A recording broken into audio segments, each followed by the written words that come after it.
How's it going, ladies and gentlemen? My name is Rahul and welcome to a brand new video, guys. Today we're covering one more rumor, as there has been a few that have been popping up recently. So yeah, today we got this rumor from 4chan, specifically covering the DLC, of course, the Crown Tundra. And as far as I've heard, this one seems to be a little bit more in the reasonable area, right? Doesn't go too overboard. The information it gives seems reasonable, so I thought we'd read through it and see what it has to say. So let's get started. So the rumor starts off like this: DLC leak, release date November 14th, 2020. Crown Tundra will be much bigger than the Isle of Armor in terms of size and exploration. Now we already know this is true. This is nothing new this guy's telling us here, because we've actually seen the real map being data mined and leaked already by people like within the community that are data miners. So we already kind of know that this is the case, so not really anything new from that. He continues on though, saying Peony is Chairman Rose's brother. He's a ground type specialist, with his ace being Gmax Sanaconda. This seems pretty reasonable as well. I mean, we already kind of have predicted that Chairman Rose and, Peony are related, as both, Chairman Rose, which is, he's got his name from, a flower, which is the rose, and then Peony's also got his, name from a flower, the peony, right? So basically, both of them have names based on flowers, and they look very similar. They've got the same sort of facial features, etc. They basically look like brothers, right? So we already kind of know this might be the case here, but for the ground typing, that also makes sense, because he seems to be an explorer who likes to go into, mines and that sort of stuff, so it makes sense that ground typing would be one of the things he would be specializing in. They continue on though here, saying Peony's daughter will be the rival, or your rival, in the Crown Tundra. Her ace is Galarian Slowking. Okay, that seems fairly reasonable, as we don't really I guess Avery and Clara are going to be left behind within the Isle of Armor, and I guess here we're going to have a brand new singular rival, which is fair enough, and maybe we'll see Marnie or someone show up, but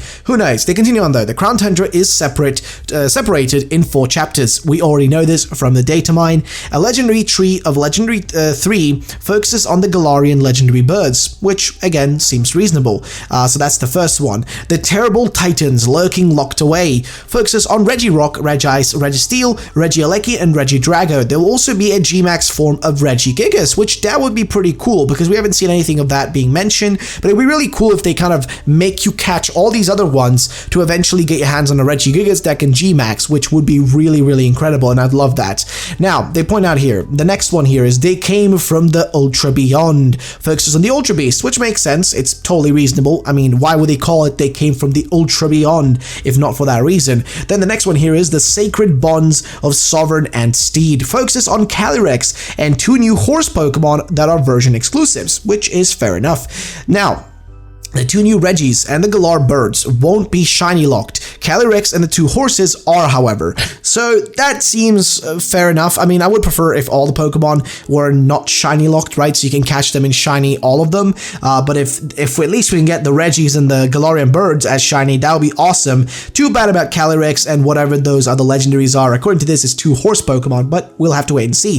Okay, so they continue on here. Calyrex can fuse a white horse Pokemon Sword and a black horse Pokemon Shield. Those are, I guess, going to be the one they can, fuse with. And it says here that no more Galarian forms other than Slowking or Galarian birds, or the Galar birds, I guess, the legendary ones. After completing both the Isle of Armor and Crown Tundra, there is an event which allows you to catch the Swords of Justice, Cobalion, Terrakion, Virizion, and Keldeo. They can be shiny hunted. Oh, that actually sounds awesome if that is true, because they are in the files of the game. They're actually in the files and all that, so that would actually be awesome. Melmetal is able to eat max soup. Okay, that's interesting, so I guess we'll be able to give it the Gigantamax form like that. There will be a person in the Crown Tundra that will be able to change Zarude's form into Dada Zarude, and vice versa. Zarude must be in your party. Okay, fair enough, that seems actually pretty reasonable. Version exclusive legendary raids in Dynamax Adventure includes, so here's what he says is going to be the exclusive Dynamax, raid Pokemon. So there's going to be these adventures. If you guys haven't seen the trailers and information already, it's going to be the co-op adventure raids, which will allow you to basically do these together in a co-op battle type of deal to catch legendary Pokemon in raids. And here are the ones for Sword. For Sword, you have Raikou, Ho-Oh, Latios, Groudon, Dialga, Tornadus, Reshiram, Xerneas, and Solgaleo. For Shield, it is Entei, Lugia, Latias, Kyogre, Palkia, Thundurus, Zekrom, Yveltal, and Lunala, which, fair enough, that seems like a fair enough split there. I don't see an issue. It's all actually expected that they would do something like this. As you guys may have noticed, they've got a big love for just kind of splitting the games into different, you know, like splitting the Pokemon to version exclusives, forcing you that way to either get both the games or to, you know, forcibly get you onto the online, you know, trading and all that, unless you have friends to trade with, which I can't even remember if you can actually trade like player to player without internet anymore. I actually don't know because I don't have any friends to trade with besides on the internet, right? So I don't know, I'm not really sure, but that's basically the general rumor though. So let me give you some thoughts and opinions on this of what I think. So I have to point this out, right? This rumor doesn't really bring too much to the table, right? I mean, all the information it brings up, though, is all reasonable, right? Nothing here seems out of the ordinary. The fact that we're not going to get any more Galarian forms, reasonable, because we already know we're not going to get any more. But then some of the stuff that's actually brand new here, like, is his explanations for what some of these, like, you know, these events, these 4 events are going to be like within the games, all these story chapters or whatever. They are, you know, new, because he does mention here, for example, they're focusing on, like, you know, the Regirock, Regice, Registeel, Regieleki, and Regidrago, right, or Regidrago. These will like cause you to then be able to possibly get your hands on Regigigas, which will have a Gmax form. So that's something brand new here that isn't something just, you know, that we haven't seen, you know, like that we've seen before mentioned or anything like that. It's basically a piece of new information. So I have to kind of bring that up. And also he brings up like the fact that the sacred, like I guess the, you know, the sword Pokemon, like the Cobalion, etc., Virizion, those sort of Pokemon, and Keldeo, the Swords of Justice, I guess what I'm trying to say. He does point out here as well that there's going to be a side event, like an event after you finish the Isle of Armor and Crown Tundra to catch these. And to me, I'm going to be honest with you, that sounds fantastic. See, this is the sort of thing I want them to do more, but it's too bad that this needs to like have you get both the DLCs to actually get it done.